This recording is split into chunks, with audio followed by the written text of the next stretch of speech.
Rights groups are disheartened after a measure aiming to cut down on animal abuse was not scheduled on the state Senate calendar. The bill would increase the penalty for people found having sexual contact with animals. Our Rose Schmidt explains. Well, Eric and Charlotte, this measure has bipartisan support and passed through the state assembly without any hurdles, only to die in the Senate. Animal rights groups say thousands of people across Wisconsin engage in this activity, even in southern Wisconsin, and you probably don't know it. Good boys. So many of us have pets we love. Oh, that's very polite. Good boy. Dan Antolik has 6. One on the left is Buddha, and the vocal one is Gandhi. Buddha is 10, Gandhi is 9. Plus 3 sheep and his horse, Fancy. All of them can be together, and, we don't have any concerns. Dan has been training dogs for the last 6 years. Yeah, good boys. And studying their behavior for even longer. But sometimes it's human behavior he doesn't understand.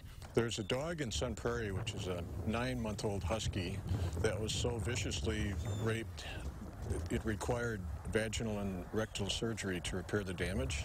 As shocking as that may sound, animal advocates say it happens much more often than you might think. People don't know about it.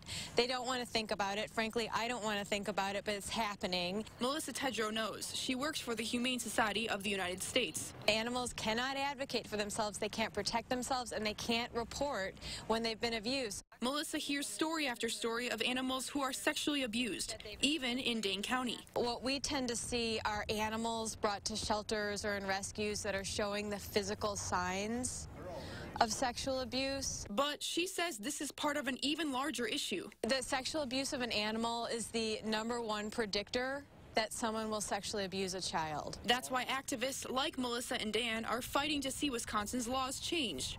We have loopholes in Wisconsin's animal abuse law. A bill on track to make the crime a felony was derailed this week, leaving those activists wondering what will happen next. It's really crushing to be this close and to not get across the finish line. We'll be back, of course, but we could have had it done very soon, and that won't happen. After also working 30 years in law enforcement, Dan knows a law change could make a difference to those animals. They can be traumatized in the same way that we can. And help them lead lives where they're loved. Pet guardians, we have a responsibility to take care of them. Senate Majority Leader Scott Fitzgerald has said that yesterday was the last day the Senate would be in session, so the bill is likely dead this year. The bill's authors say they're disappointed and frustrated that it didn't pass this legislative session, but they're hoping to bring it back up next session. Rose, thank you.